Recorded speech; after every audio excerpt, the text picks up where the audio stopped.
কমিশনকে কত দেবেন? এখনো পর্যন্ত যত ইলেকশন হয়েছে কমিশনকে 100 থেকে বা 10-এ কত দেবেন? ইলেকশন কমিশনকে ইলেকশন কমিশনকে আমি রেসপেক্ট রেখেই বলি, উনি যাদেরকে এখানে পাঠিয়েছেন, পুলিশ অবজারভার, জেনারেল অবজারভার এবং সিও আরিজ আফতাব, এদের তিনজনের ওয়ার্স্ট রোল 10-এ 0 পাবে। 10-এ 0? এদের কোনো রোল নেই। এনআইএ এর উপরে অ্যাটাক হয়েছে during M C C. No action has been taken by the E C I. আমাদের প্রথম দিন থেকে ক্যান্ডিডেটদের উপর অ্যাটাক হচ্ছে, no action. Nisith Pramanik attack হয়েছে, শান্তনু ঠাকুর, দুটো এমওএস অ্যাটাক হয়েছে, নো অ্যাকশন।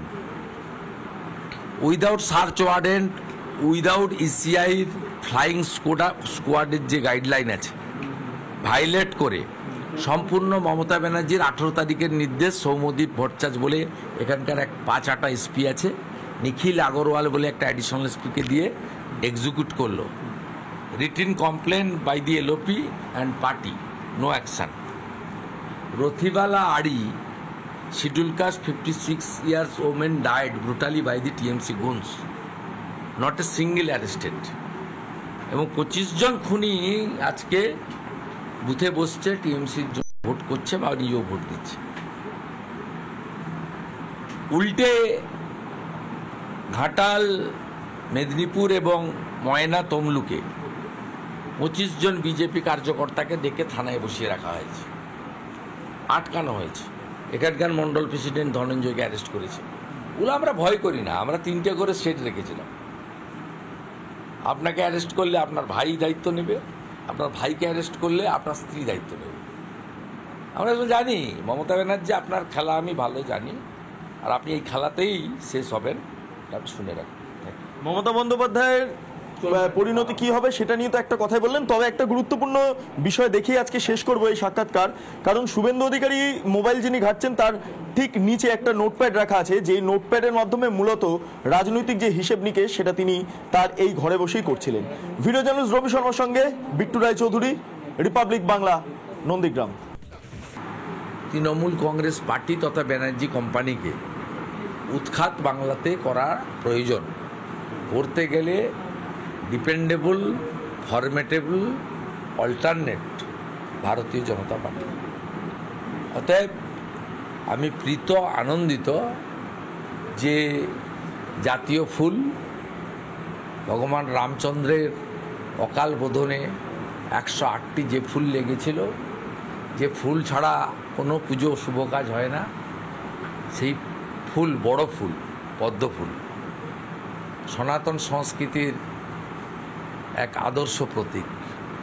তাতে লোক বিধানসভায় নিজের ভোট নিজেকে দিয়েছি, পঞ্চায়েতে ব্যালটে ছাপ মেরেছি, আমার বুথ জিতেছে।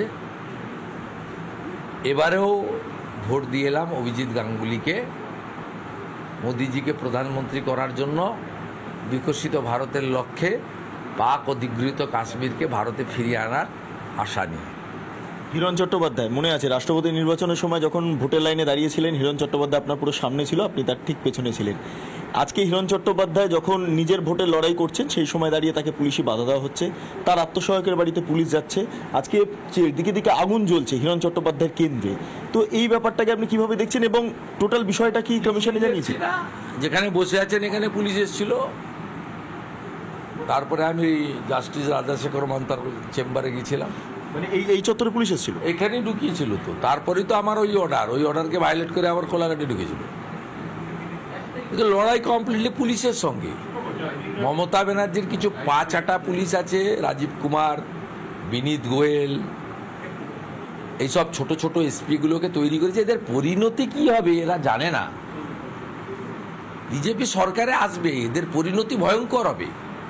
আমি তো বলেছি, যত মিথ্যা মামলা করছে আইওরা, কেস লিখছেন, ফরওয়ার্ড করছেন, চার্জশিট দিচ্ছেন। আমি এদের রিটায়ারমেন্ট বেনিফিট যদি বন্ধ করতে না পেরেছি বিজেপি সরকারে, আমার নাম শুভেন্দু অধিকারী না। শেষ দুটো প্রশ্ন, সেটা হলো যে এই তো আজকের তো চ্যালেঞ্জ আপনি মুখোমুখি হচ্ছেন, সেক্ষেত্রে দাঁড়িয়ে যথেষ্ট রিল্যাক্স, আপনি আশাবাদী যে এখানে ভালো ফল করবেন। সবচেয়ে গুরুত্বপূর্ণ সন্দেশখালী প্রেস্টিজ লড়াই, প্রধানমন্ত্রী প্রার্থীকে ফোন করেছিলেন এবং সেখানে গতকাল আপনি বলেছিলেন সন্দেশখালী যেই চত্বর সেইখান থেকে 1 লক্ষ ভোট আপনার লিড চাই, সন্দেশখালী লোক বললো 1.5 লক্ষ লিড দেবো এবং আপনি বললেন বাকি 6টা বুঝে নেবো। এক্ষেত্রে দাঁড়িয়ে সন্দেশখালী আপনার কাছে কতটা চ্যালেঞ্জ? চ্যালেঞ্জ তো বটেই, আবার অন্যদিকে ওখানে যে ডেমোগ্রাফি আছে তাতে মমতা ব্যানার্জি যে অ্যাপিজমেন্ট পলিটিক্স করে, সেই পলিটিক্সে সেখানে মাইনরিটি ভোট ফ্যাক্টর। তবে সব মাইনরিটি খারাপ নন। কালকে যখন আমি বাদুড়িয়ায় গেছি, সেখানে আমি দাঁড়াতে বলেছিলাম, আপনারা দেখবেন অন্তত বেশ কিছু বড় সংখ্যায় না হলেও মাইনরিটি সভাতে ছিল। হাড়োয়াতে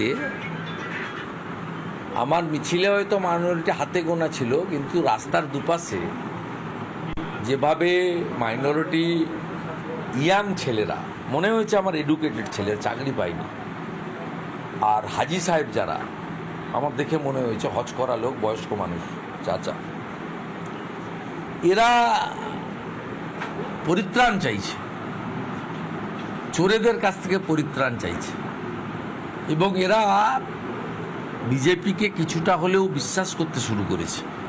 তার কারণ মোদিজির আচার ব্যবহার, উনি কখনো অন্য সম্প্রদায়কে আক্রমণ করে একটা শব্দ বাক্য প্রয়োগ করেন না। মুসলিম কান্ট্রিগুলো তাকে কীভাবে বরণ করেন, সম্মান দেন, তাতে সবাই দেখেছে। এবং আফগানিস্তানে যখন গমের ক্রাইসিস হয়, তখন মোদিজি জাহাজে করে গম পাঠান। তুরস্ক যখন ইসলামিক কান্ট্রিতে ভয়াবহ ভূমিকম্প হন, তখন কিন্তু অন্য উন্নত দেশগুলোর আগে মোদিজি ভারতবর্ষের এনডিআরএফ পাঠিয়ে 36 ঘন্টার মধ্যে একটা হসপিটাল দাঁড় করিয়ে দিয়েছিল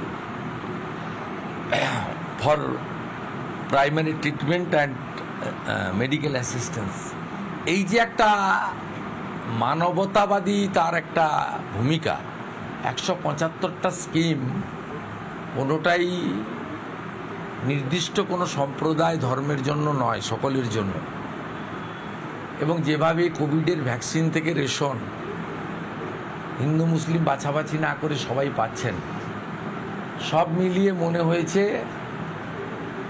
যে বিপুল সংখ্যক না হলেও বিগত দিনের তুলনায় এবারে রাষ্ট্রবাদী সংখ্যালঘুরা অনেকেই মোদিজি বা বিজেপির পক্ষে ভোটদান করবেন।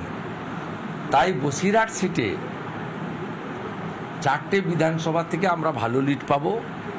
3টে বিধানসভাতে আমাদের সাংগঠনিক দুর্বলতাও আছে এবং ডেমোগ্রাফিতেও আমরা যে ভোটটা আমরা পাই, যে ভোটটা মমতা ব্যানার্জিরা পান, তাতে আমরা একটু পিছিয়ে আছি, মানে বিগত নির্বাচনগুলোর হিসাবে। কিন্তু তার মধ্যেও অঙ্ক আছে, সেই অঙ্কের খোঁজে আমি কাজ করছি। আজকের ভোটটা মিটে গেলে, গতকাল তো সারাদিনই ওখানে দিয়েছি, আমি আলাদাভাবে দেখব। একটা গরিব বোন, শিডিউল কাস্ট পরিবার থেকে উঠে আসা, দাঁড়াতে তো চাইনি, আমরা তাকে দাঁড় করানোর প্রস্তাব দিয়েছি, দিল্লি অনুমোদন দিয়েছে। সে তো অনেকটা অসহায়, সে হেরে গেলে আমরা রাজনৈতিক লোক, আমরা স্পোর্টিংলি নিই, কিন্তু রেখা বা আন্দোলনকারী মহিলারা, তারা নির্বাচনে হেরে গেলে যে মানসিক আঘাত পাবে, তারা তো বোঝে না বাদুড়িয়ায় কী হতে পারে, মিনাখায় কী হতে পারে, হাড়োয়ায় কী হতে পারে, হিঙ্গলগঞ্জে কী হতে পারে, বসিরহাট উত্তর দক্ষিণে কী হতে পারে। তারা তো বোঝে না যে হিন্দুরা কী ভাবছে, মুসলমানরা কী ভাবছে, বেকাররা কী ভাবছে, শ্রমিকরা কী ভাবছে, কৃষকরা কী ভাবছে, মহিলাদের মধ্যে কী মানসিকতা, সরকারি চাকরি শিক্ষকরা কী ভাবছে।